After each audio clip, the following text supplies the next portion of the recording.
and keeping that same feeling was a story within itself. But once it was done, it was like we knew it was a wrap with that one. At least in our minds, we felt like that was a hit record, no brainer. Freaks of the Industry was interesting because the version that made it to the album is actually the third version of that song. The first two, we couldn't clear the samples. The first one was Diana Ross, Love Hangover, which is why we say if there's a cure for this, we don't want it. Because we actually did it off the Diana Ross sample. That got declined. And then we went back and recorded it off of, what is his name? Love in the Masquerade. Who sings that song? Love's Masquerade. Got me on that one. Somebody out there tell me. I always forget it. That was the second version, and he was a Jehovah's Witness, and he wouldn't clear the sample. So the last version with Donna Summers with we had this. That was actually a sped up version. George Benson that's who it was. Love's Masquerade, Love in the Masquerade, George Benson. The Donna Summers version, we had to speed up the track. So it was much faster than the original versions. And I thought, because everybody liked the original versions, that when we sped it up, that people wouldn't like it, that it just wouldn't work. Pleasantly to my pleasant surprise, it did. But the original two versions of it are out there. We actually, because we couldn't clear the sample, we just released it on a promo vinyl, red vinyl, 2,500 copies, I believe. So I'm pretty sure somebody out there got the red vinyl. If not, go on YouTube or something, just look up Freaks of the Industry original versions and it'll pop up because they're out there. But that's the story behind those three recordings. Dope. So the album drops. What is life like for Money B during this time? Well, like I said, I had a job, right? Now, mind you, To What You Like was out, but it was successful enough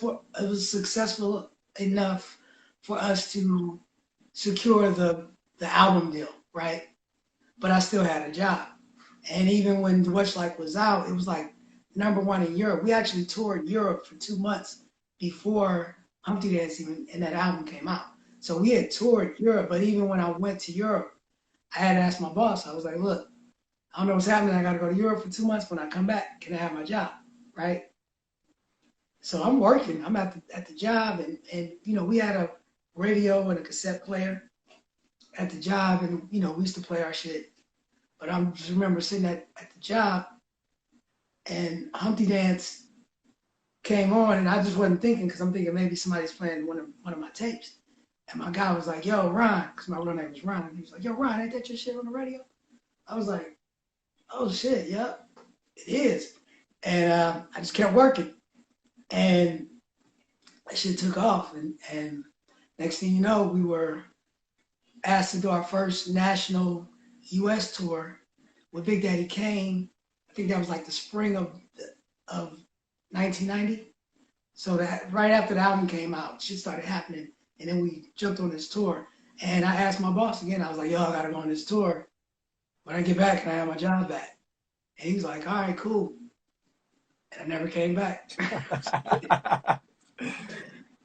You mentioned going on tour with Kane. Can you tell me your best lineup on a tour and a good tour memory? Well, what I remember with one of the Kane tours, because like Queen Latifah was our label mate, so a lot of the tours we would always be with Queen Latifah.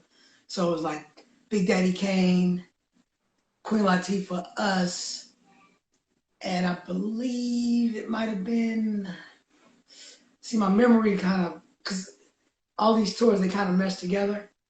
But what I do remember on one of the Kane tours, he's during one of his, because he had like we used to change into clothes. You know, Kane was a fly nigga. He had the bathtub that come out the ground and all kind of thrones and crazy shit.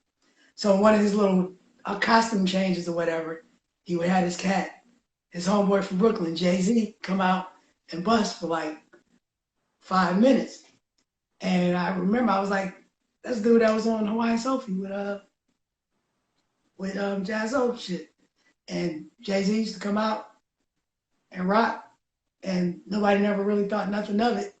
And Jay-Z, you know, the interesting thing about him being on those tours is that, you know, back in the days, the hip hop community was pretty tight knit because it wasn't so huge. So we would all eat dinner together in the cafeteria and hang out. All the groups were friendly with each other. So, you know, I was cool with Scoop Scrap, Mr. C, Big Daddy Kane, Queen Latifah, or DJ AJ, and the dancers. Third Base. Third Base was a group that was on that tour. Third Base, all my guys. But I never remember really having much interaction with Jay-Z back then. He used to magically just pop up on stage, and then when it was over, you wouldn't see him around. So maybe he did have drug money and didn't have to fuck with us like that. I don't know. Because, you know, when I say that, people were like, well, damn, what did you get? Never hung out with Jay-Z. He was, you know, very elusive back then. But I think one of my favorite lineups was, you know, the Public Enemy tours. You know, that was PE, Heavy D, Kid and Play, us, Kwame, Two Live Crew, Ice Cube and the Ghetto Boys. And like it depending on the region, it would be interchangeable, right? So every group wasn't on every show, but I'm saying on these tours, these would be the lineups. I'm trying to think. Lesser groups you might not know, Young and the Restless, they did B stands for Princess, B with blah, blah, blah. Chill Rob G. But Chill Rob G is my man. He was from the Flavor Unit. He was on one of the Kane tours. There was a group that came through on the Public Enemy tour called Silk Times Leather. And it was like these two chicks that were from Atlanta. But the interesting fact about Silk Times Leather is they actually had a dancer that traveled with them by the name of Jermaine Dupri. And that's how I met JD. And back then, I just remember him saying, man, you know, because he had a real country Atlanta accent. He's like, yo, one time he telling me and Pac, like, you know, I'll be working on beats and I'm doing music. And we was looking at him like, who's a little dancing nigga talking about he do beats? He's like, all right, cool. Next thing you know. So you never know. Man, there's a lot of groups that came through there, but the PE tours were strong, you know. And mind you, all of these tours that I talk about were arena tours. So we were traveling and hitting arenas. So, you know, we was, you know, where you at? Where are you? Indiana. You're in Indiana? What part? Close to Indianapolis. Indianapolis. So yeah, we was in the arena there. And actually, you know, Indianapolis is where Trouble T-Roy passed away. I was exactly. there. That was the 1994 Fear of the Black Planet tour. Yeah, I was there. I remember that night. That was actually the night that JD told me he did beats, believe it or not. Okay. I remember in Indianapolis, we did the Black Expo. And we were there the night that Mike Tyson went down for that bullshit. Wow. You know, it was us, MC Breed that just came out. That's when him and Pac became friends. DJ Quick, like Brownstone, some other R&B groups. But, Johnny Gill, I remember him being there. And, you know, I remember that night as well. Nat Town. Yes, sir. You guys were riding high off the success of Sex Packets. You jumped into this is an EP release. Less than a year later. Was that your guys' idea, or was that the label's idea to keep the momentum going? I think the label helped facilitate that, meaning that they were the ones that pushed for us to be on the soundtrack, you know, to do the song for the movie. We were just, you know, at that point we was moving and shaking. So we were leaving a tour. We were off for a couple of months. Shop sends us a cassette to everybody. We're like, look, this is the beat. I want you to blah blah here. Pop, this where you come in, Mun, this where you come in. I actually have that cassette still too as well. And I got some content, to be honest with you. And then we recorded it, and then the next thing you know, we were back on tour again. And even before that song came out, we were performing the verses from that song as like a bonus at the end of Humpty Dance, at the end of the show, like a bonus verses to the song. That used to always get the crowd hyped up. And that was the point where Tupac used to get us a little bit of shine to get the bus, you know, on stage with us. So me personally, I didn't have much input or say about how the placement came about. I just know it was put in front of me, and we handled it and kept it moving.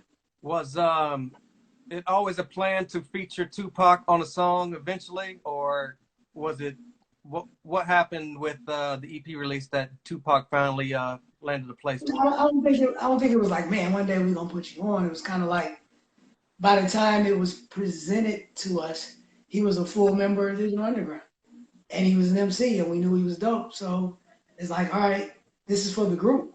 And one thing about Shock is Shock used all of us as tools and instruments to get the music done. So why wouldn't he? You know what I mean? So it wasn't concocted or planned like, man, do this and this is gonna launch your career. It's just like, this is the new project that we're doing. This is the collective at the present time. Let's handle it. And that's kind of like what it was. You know, we weren't thinking like this is your first chance to do it. It's like, bro, can you do it? We knew we could, and hell yeah. That EP dropped in '91. You also took time out to form Raw Fusion and put out, or you already had Raw Fusion, but you guys decided to drop an album. What was it about that time that you knew it was time to put out Raw Fusion in the middle of Digital Underground and their momentum at that time? Somebody gave us a deal. The Hollywood Basic? Yeah, you write the check, it's time. Right. Nah, like I said, it was always the plan to do it. So you have to think about it. Like, here's what I need everybody to know and remember, especially back then. Like now it's a little different because the technology, we can think something, we can record it in our house, and we can put it out the next day, right? We can upload it. But back then, you know, anything that you heard, it was in motion the year before. You understand what I'm saying? So it wasn't like we just burst up on the scene. It's like, as we were, because remember, we were shopping to get a deal for Raw Fusion before we even worked with Digital Underground, and shopping the whole way through, the whole time. It just took for the success of Digital Underground for labels to want a piece of whatever Digital Underground had because we were popping like that. So, you know, one of the reasons that Pop came to Digital, he was signed to TNT Records, the same level that we were signed to with H. Gregory, who was the manager of Digital Underground and the manager of Tupac as well. But the reason he was even put in Digital because he was a solo artist and it was taking too long to get his deal. And H was going to lose him, so he asked could he get down with us. So, you know, it didn't just happen overnight. We were all shopping our deals at the same time we were recording the first album. It just took for Sex Packets to have the success for labels to say, oh shit, let's just get a piece of that. And then open up the gates, as we thought, for everybody to do their thing. Even Gold Money, let's not forget Gold Money, which is Pee Wee and Big Money Otis, also, you know, original members that helped us put this whole thing together. They got their deal shortly afterwards with Tommy Boy. So it all happened at the same time. So think about it. We had Starlight Studio booked for like a few months, 24-hour blocks, where we were recording This Is an EP, Tupacalypse Now, Gold Money album, Stylytron, and Sons of the P all at the same time.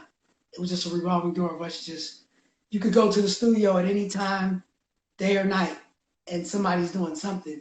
If it wasn't your 8 hours, you could just still go to the studio, hang out, and be a part of anybody else's session.